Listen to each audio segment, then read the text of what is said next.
Hello, my dear listeners. Today, I, Moana, want to share with you a story that still evokes a storm of mixed emotions within me. This was the day I allowed myself to do something that many would consider absolutely unacceptable. But at that moment, I saw no other way out. I have always tried to be polite, tactful, especially when it comes to children in public places. But this flight, it became a true test of my patience. I need to figure out where that fine line lies between standing up for one's peace and being overly harsh. I truly want to understand if my reaction was fair or if I crossed a line. My beloved husband and I were heading on a long-awaited vacation, anticipating a peaceful rest and a change of scenery. The plane was full, and we comfortably settled into our seats, awaiting takeoff. Directly in front of us was a family, a woman with 3 children. My first thought was, oh, I hope the flight will be calm. And at first, everything was relatively quiet. The 2 older children, seemingly 10 to 12 years old, were surprisingly well behaved and engrossed in their own activities. They quietly played on tablets or read, not bothering anyone. I even managed to think that my fears had been unfounded. But, as often happens, all good things quickly come to an end. The youngest, appearing to be about 8 or 9 years old, turned out to be the complete opposite of his siblings. From the very beginning of boarding, he was a source of constant noise and chaos. He squirmed, kicked the back of my seat, yes, precisely mine, right in front of us. His mother repeatedly tried to reason with him, whispering, "Quiet, please," or "Do not do that." But these attempts were so feeble, so devoid of any authority, that the child seemed to perceive them as background noise. He was like a small, spoiled prince, accustomed to getting everything he wanted, right here and right now. If something did not go according to his plan, screams and tantrums would begin. I simply looked at my husband, and our eyes expressed the same thing, complete disbelief and growing irritation. We were both astonished at how ineffectively the mother was handling the situation. Takeoff began. The child continued to make noise, despite all the flight attendants' requests to remain buckled and seated quietly.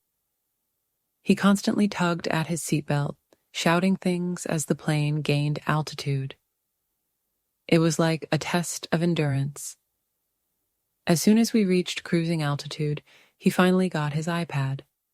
I put on my noise-canceling headphones with relief, turned on some soothing music, and I believe I even managed to doze off for a while. Finally, silence, I thought. However, it was only the calm before the storm. The flight lasted about an hour and 20 minutes, and I could almost feel the ground. But the plane landed on the furthest runway, and we had to spend another 20 to 30 minutes waiting for the exit to be cleared. And then, just when we were so close to the end, the child erupted again. Perhaps he was hungry, or simply tired, or bored of sitting. The reason was not important. He began to scream and shout at the top of his lungs, demanding something that was not being given to him. This was not just a child's cry. It was a real, thunderous, piercing shriek that was impossible to ignore. He thrashed in his seat, his screams echoing throughout the cabin, even penetrating my noise-canceling headphones. My patience, which I had gathered bit by bit throughout the flight, ran out. It felt as if every cell in my body was vibrating from his screams, and my head was about to explode. I abruptly rose, as much as was possible in the seat, and looked directly at this little screamer. My eyes, I imagine, were blazing. I uttered a phrase that still echoes in my ears. "Hey kid, you need to shut up."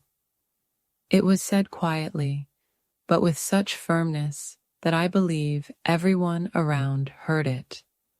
To my complete surprise, the child instantly fell silent. His mouth was open, but there was no sound. Complete silence. The mother immediately reacted, repeating twice, "He is just a kid." She said it in an almost apologetic tone, full of embarrassment, but there was not a trace of genuine indignation or an attempt to defend the child in her voice, which, in my opinion, only confirmed her helplessness. But, honestly, if you cannot control your child to the point where their screams penetrate noise-canceling headphones, that goes beyond the concept of just a kid. I truly believe that by doing this, I did a favor not only to myself and my husband, but to all the passengers. And perhaps even to the child himself, who for a moment understood that there are boundaries. Even his older brother and sister seemed exhausted by his behavior. I clearly heard the older brother whisper, "Well, he is not entirely wrong, but not exactly right." This made me smile through my irritation. Even the children understood. And the boy I told to shut up after my reprimand simply sat, facing me, and stared at me for a while. Perhaps it was defiance, perhaps curiosity.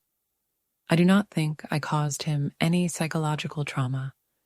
Rather, it was a moment of sudden discipline that, I hope, benefited him.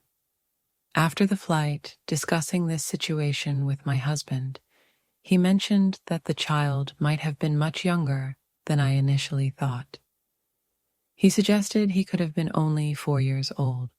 I, honestly, did not believe this, as the child was quite articulate in his speech and could use a tablet independently.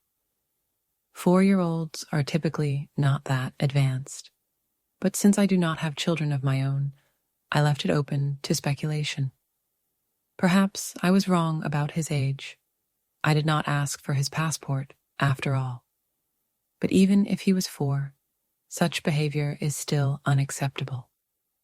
And so now I ask myself, did I do the right thing by telling a child to shut up on a plane when his screams became unbearable and his mother seemed absolutely powerless? Should I have simply endured the noise until the very end, or was my action justified? What do you think about this situation? Share your thoughts in the comments.